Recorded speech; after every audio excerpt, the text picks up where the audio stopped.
ओम शांति। अव्यक्त महावाक्य है, सच्ची होली मनाना अर्थात बीती को बीती करना।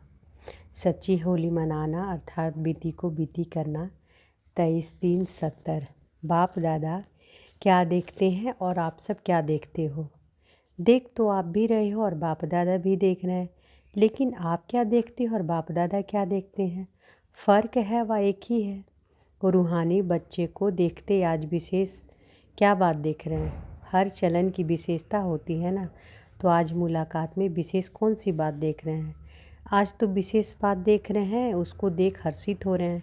बाप दादा हर एक के पुरुषार्थ की स्पीड और स्थिति की स्पिरिट को देख रहे हैं। जितनी जितनी स्पिरिट होगी उतनी स्पीड भी होगी, तो यह देखकर हर्षा रहे हैं। स्पीड तेज होने से सर्विस की सफलता तेज होगी।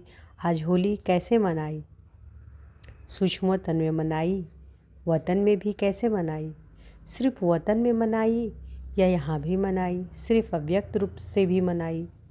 बाबा कह रहे कैसे मनाई? होली मनाना अर्थात सदा के लिए आज के दिन बीती सो बीती का पाठ पक्का करना, यही होली मनाना है।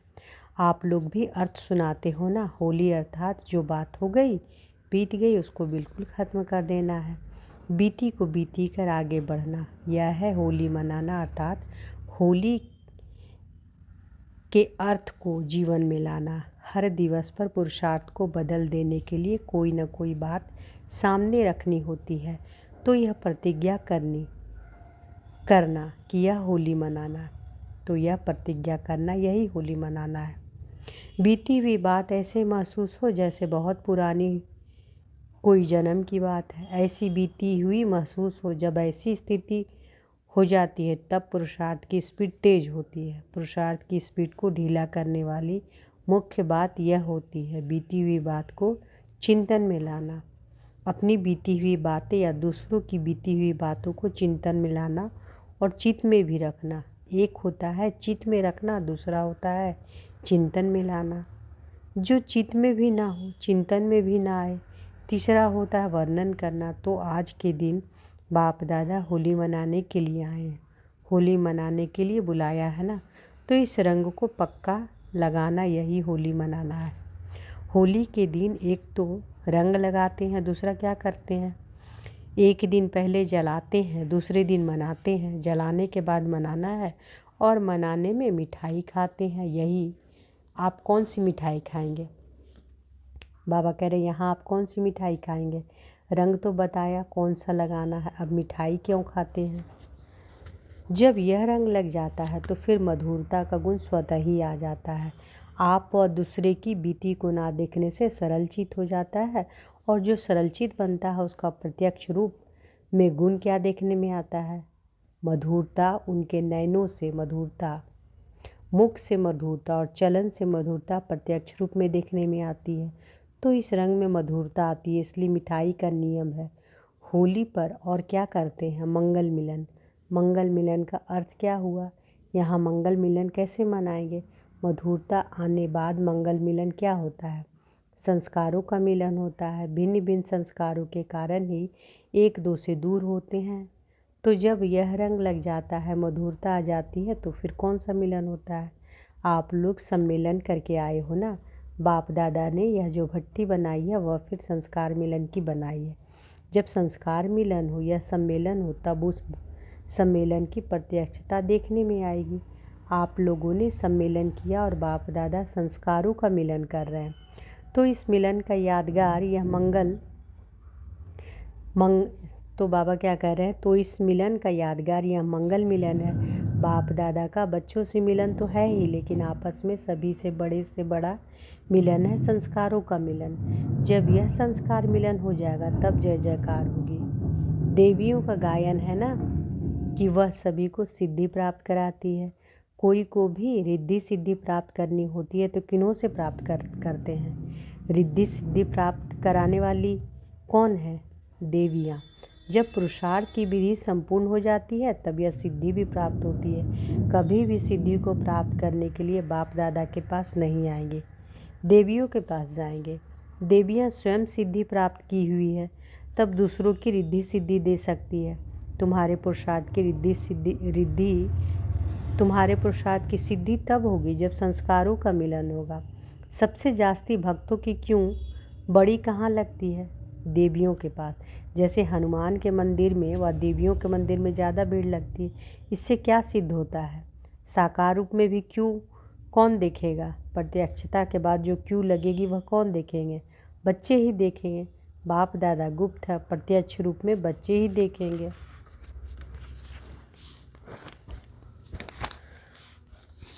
तो उसका यादगार प्रत्यक्ष रूप में बड़े ते बड़ी क्यों भक्तों की बच्चों के यादगार रूप पर ही लगती है। तो बाबा क्या कह रहे हैं कि बाप दादा गुप्त हैं, प्रत्यक्ष रूप में बच्चे ही देखेंगे, तो उसका यादगार प्रत्यक्ष रूप में बड़ी ती बड़ी क्यों भक्तों की बच्चों के यादगार रूप पर ही लगती है। लेकिन यह क्यों लगेगी कब? जब संस्कार न मिलने का एक शब्द निकल जाएगा तब वह क्यों भी लगेगी। इस भट्ठी में और पढ़ाई नहीं करनी है, लेकिन अंतिम सिद्धि का स्वरूप बनकर दिखाना है। यह संगठन संस्कारों को मिलाने के लिए है। कोई भी चीज़ को जब मिलाया जाता है तो क्या करना होता है? संस्कारों को मिलाने के लिए दिलों का मिलन करना पड़ेगा। दिल के मिलन से संस्कार भी मिलेंगे। तो संस्कारों को मिलाने के लिए भुलाना, मिटाना और समाना, यह तीनों ही बातें करनी पड़ेगी। कुछ मिटाना पड़ेगा, कुछ भुलाना पड़ेगा, कुछ समाना पड़ेगा, तब यह संस्कार मिल ही जाएंगे। यह है अंतिम सिद्धि का स्वरूप बनना। अब अंतिम स्थिति को समीप लाना है। एक दो की बातों को स्वीकार करना और सत्कार करना। अगर स्वीकार करना और सत्कार देना यह दोनों ही बातें आ जाती है तो फिर संपूर्णता और सफलता दोनों ही समीप आ जाती है। सिर्फ इन दो बातों को ध्यान देना, दोनों ही बातों को समीप लाना है। एक दो को साक्षात्कार देना ही भविष्य का अधिकार लेना है। यह किन्हों की भट्ठी है मालूम है? इस भट्ठी का नाम क्या है? आप लोगों को तिलक के बजाय और चीज़ देते हैं, औरों को तिलक लगाया, इस भट्ठी को लगानी है। चिंदी, तिलक छोटा होता है, चिंदी बड़ी होती है। बड़ेपन की निशानी चिंदी है। तिलक तो छोटे भी लगाते हैं लेकिन चिंदी बड़े लगाते हैं। जब से जिम्मेवारी अपने ऊपर रखने की हिम्मत रखते हैं तब से चिंदी को धारण करते हैं। तो तिलक अच्छा व चिंदी अच्छी। आप सभी सर्व के शुभ चिंतक हो, सर्विसेबल अर्थात शुभ चिंतक। तो इस शुभ चिंतक ग्रुप की निशानी चिंदी है और नाम है शुभ चिंतक ग्रुप। आपसे शुभ चिंतक बनने से सभी की चिंताएं मिटती है। आप सभी की चिंताओं को मिटाने वाले शुभ चिंतक हो। तो बाबा क्या कह रहे हैं कि आप सभी की चिंताओं को मिटाने वाले शुभ चिंतक हो। और स्लोगन कौन सा है? जैसे वो लोग कहते हैं आत्मा सो परमात्मा, वैसे इस ग्रुप का स्लोगन कौन सा है? बालक सो मालिक। यह स्लोगन विशेष ग्रुप का है। अब नाम भी मिला, स्लोगन भी मिला, काम भी मिला। और इस भट्ठी में क्या करना है? भाषण भी यह करना है कि संस्कार मिलन कैसे हो।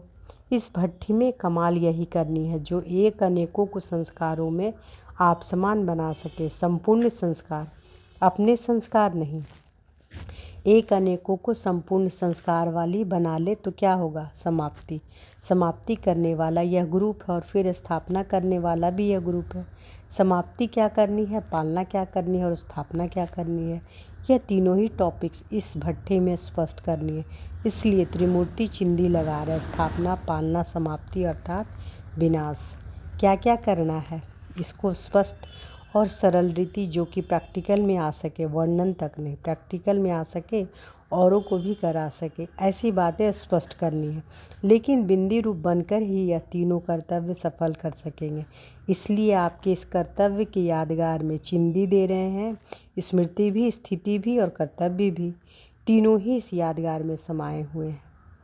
विशेष ग्रुप की विशेष बातें हैं। आप सभी होली मनाने आए हैं व इस ग्रुप की सेरेमनी देखने, यह भी सौभाग्य समझो। ऐसी श्रेष्ठ आत्माओं के समीप बनने का ड्रामा में पार्ट है। सेरेमनी देखना अर्थात अपने को ऐसा श्रेष्ठ बनाना, यह है सेरेमनी। ऐसे अपने को बनाओ तो इस ग्रुप के जैसा साकार के समीप आए हो ना, वैसे ही संबंध में भी समीप हो। देखने वाले भी कम नहीं, देखने वाली आत्माएं भी श्रेष्ठ और समीप हैं। बाप दादा के दिल पसंद रतन है। पहले कौन आएगा? बाप दादा तो सभी को एक ही स्पीड में देख रहे हैं, इसलिए 1 2 नहीं कह सकते। इस समय सभी 1 की याद में नंबर 1 ही है। आप लोग जब स्प्रिट में और स्पीड में इस ग्रुप के समीप आएंगे तब फिर आपकी सेरेमनी होगी। फिर हर एक बड़ी बहनों को बाप दादा चिंदी लगाएं, रूह रिहान करते गए। दीदी, बालक मालिक है इसलिए सामान बिठाते हैं तख्त पर, संदली पर। व्यक्त रूप में तो यह सेरेमनी कर रहे हैं, लेकिन अव्यक्त रूप में यह सेरेमनी होती है। बालक को मालिक बनाया, आपसे तख्त नसीन बनाते हैं। साकार में थी दिल के तख्त नसीन, अब है सर्विस के तख्त नसीन, और भविष्य में होगी राज्य तख्त नसीन। संगम पर तख्त नसीन अभी बनते हैं। ड्रामा में जो पार्ट नूंदा हुआ है वह कितना रहस्ययुक्त है, इसको दिन प्रतिदिन स्पष्ट समझते जाएंगे। स्नेह से भी कर्तव्य कहाँ बंधन में बांधता है, जैसे स्नेह का बंधन वैसे कर्तव्य का भी बंधन है। तो यह है कर्तव्य का बंधन। कर्तव्य के बंधन में अव्यक्त रूप में है, स्नेह के बंधन के साकार रूप में थे। कुमारिका दादी जी से, स्वप्न में भी कब यह सोचा था कि अव्यक्त रूप में तख्त नसीन बनाएंगे? तख्त नसीन कौन बनता है? जो सदैव नशे में है और निशाना बिल्कुल एक्यूरेट रहता है। नशा और निशाना, योग और ज्ञान, ऐसे बच्चे के तीनों तख्त के अधिकारी बनते हैं। त्रिमूर्ति तख्त भी है। अगर एक तख्त नसीन बने तो तीनों तख्त के बनेंगे। बाप तख्त नसीन बच्चों को देखते हैं तो क्या होता है? बाप दादा को भी नशा होता है कि ऐसे लायक बच्चे हैं। जानकी दादी जी से, अब तक वाणी मूर्त बने हो फिर बनेंगे साक्षात्कार मूर्त। अब तक वाणी मूर्त बने हो फिर बनेंगे साक्षात्कार मूर्त। अभी वाणी और औरों को साक्षात्कार होता है, अभी वाणी से औरों को साक्षात्कार होता है, लेकिन फिर होगा साइलेंस से साक्षात्कार। जब बनेंगे तो सभी के मुख से क्या निकलेगा? यह जो गायन है ना कि सभी परमात्मा के रूप है, यह गायन संगम पर ही प्रैक्टिकल में होता है। भक्ति मार्ग में भी जो भी बातें चली,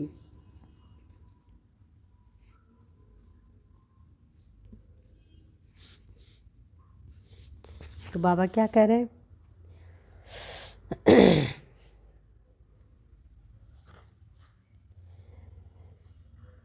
कि अभी वाणी से औरों को साक्षात्कार होता है, लेकिन फिर होगा साइलेंस से साक्षात्कार। जब बनेंगे तो सभी के मुख से क्या निकलेगा? यह जो गायन है ना कि सभी परमात्मा के रूप है, यह गायन संगम पर ही प्रैक्टिकल में होता है। भक्ति मार्ग में जो भी बातें चली हैं वह संगम की बातों को मिक्स किया है। तुम्हारी अंत में यह स्थिति आती है जो सभी में साक्षात बाप दादा की मूर्त महसूस होगी। सभी के मुख से यही आवाज़ निकलेगा, यह तो साक्षात बाप दादा की मूर्त है। साक्षात रूप बनने में साक्षात्कार होगा। तो जो यह अंत का रूप सभी से साक्षात रूप देखते हैं, इसको मिक्स करके कह देते हैं सभी परमात्मा के रूप हैं। बाप के समान को परमात्मा के रूप कह देते। यह सभी बातें यहाँ से ही चली है। तो साक्षात्कार मूर्त बनने के लिए साक्षात बाप दादा समान बनना है। अब चेकिंग क्या करनी है? समानता की चेकिंग करनी, वह चेकिंग नहीं, वह तो बचपन की थी। अब यह चेकिंग करनी है। जितना समानता उतना सम्मान मिलेगा। समानता से अपने सम्मान का पता लगा सकते हैं। समानता कहाँ तक आई है और कहाँ तक समानता लानी है, यही चेकिंग करना और कराना है। यह भी टॉपिक है।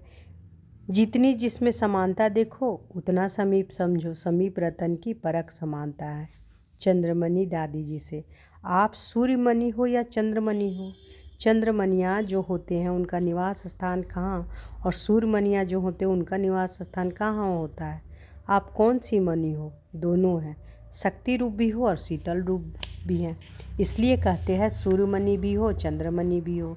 अभी नॉलेज तो आ गई, लेकिन स्थिति तो नहीं है ना। नॉलेज से लाइट आई है, अभी माइट नहीं आई है। जब लाइट और माइट दोनों में एक रस होंगे तब नंबर आउट होंगे।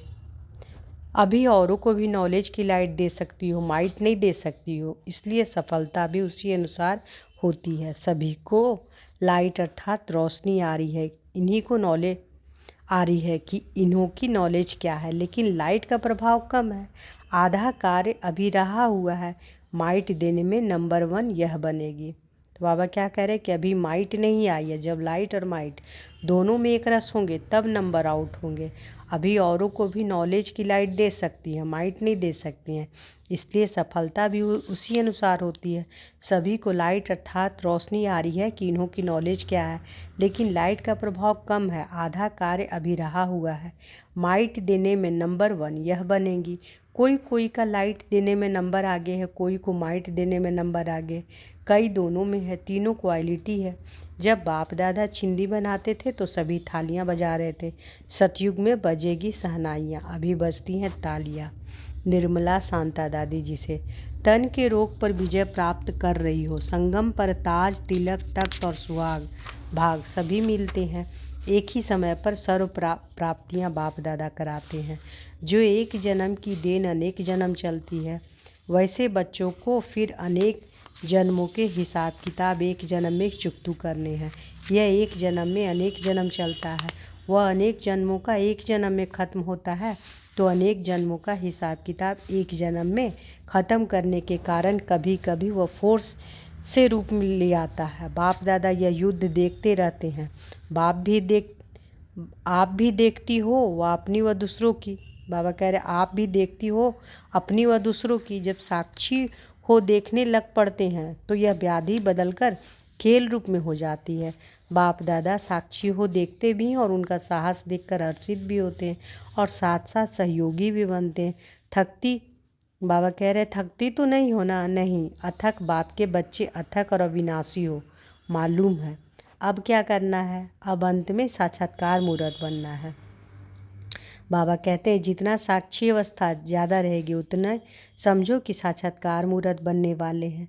अब अंतिम पुरुषार्थ यह रह गया, साक्षात्कार मूर्त बन बाप दादा का साक्षात्कार और अपना साक्षात्कार करना है। अब शांति मणि दादी जी से बाबा कहते हैं श्रेष्ठता लाने के लिए मुख्य गुण कौन सा है?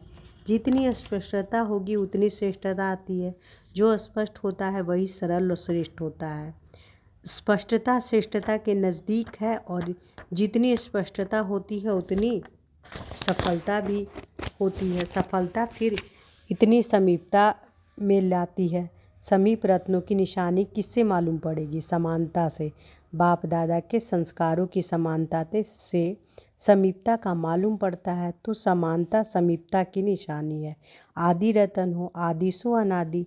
जो आदि रतन है वह अनादि गायन योग्य बनते हैं, क्योंकि आदि देव के साथ मददगार हैं। आदि रतन ही सृष्टि के कर्तव्य के आधार हैं। रतन मोहिनी दादी जी से बाबा कहते हैं स्नेही हो व सहयोगी हो, दोनों स्नेही और सहयोगी दोनों समान है। जितना जो स्नेही उतना सहयोगी बनता है। स्नेही सहयोग के सिवाय रह नहीं सकता, स्नेही सहयोग के सिवाय रह नहीं सकता। जितना स्नेही है उतना सहयोगी है, उतना ही शक्ति रूप है भी है। जब स्नेह सहयोग और शक्ति तीनों की समानता होती है तब समाप्ति होती है। इस समय डबल ताजधारी हो कि भविष्य में बनेंगे? संगम पर डबल ताजधारी हो? बाबा पूछते हैं संगम पर डबल ताजधारी हो, कौन सा डबल ताज है? एक है स्नेह का, दूसरा है सर्विस का। सर्विस का ताज है जिम्मेवारी का ताज, वह स्थूल और वह सूक्ष्म है ना। स्नेह का ताज सूक्ष्म है, जो जहाँ डबल ताजधारी बनते हैं वह वहाँ भी जो जहाँ डबल ताजधारी बनते वो वहाँ भी डबल ताजधारी बनते हैं। बाप दादा डबल ताज देते हैं। तो बाबा क्या कह रहे हैं? जो यहाँ डबल ताजधारी बनते वो वहाँ भी डबल ताजधारी बनते हैं। बाप दादा डबल ताज देते हैं। नंबरवार ताज तो होते हैं ना, यहाँ भी नंबरवार पुरुषार्थ अनुसार ताजधारी देखने में आएंगे। अब मनोहर दादी जी से बाबा कहते हैं कि जैसे साकार में जब अव्यक्त प्रोग्राम चलते थे तो श्रृंगार कर बैठते थे, आज वही श्रृंगार किए हुए चित्र देखते हैं। हर एक की विशेषता अपनी अपनी है, जो विशेषता समीप लाती है। आपकी विशेषता क्या है? सर्व से स्नेही और सर्व के सहयोगी बनना, यह विशेषता है। जो सर्व के स्नेही बनते हैं, सर्व के स्नेह भी उनको प्राप्त होता है। सर्व स्नेही भी कौन बनते हैं? जो सर्व त्यागी होते हैं। जो सर्व त्यागी होते हैं वही सर्व के स्नेही और सहयोगी बनते हैं। ऐसे श्रेष्ठ संकल्प वाले श्रेष्ठ पद के अधिकारी बनते हैं। संकल्प में भी सर्व के कल्याण की भावना हो, संकल्प में भी सर्व के कल्याण की भावना हो, सिर्फ अपनी नहीं। ऐसे ही सर्व प्राप्तियों के अधिकारी बनते हैं। ऐसे को बाप दादा तथा सभी के सत्कार मिलता है। सत्कार का अधिकार लेना यह भी बहुत बड़ी बात है। अच्छा।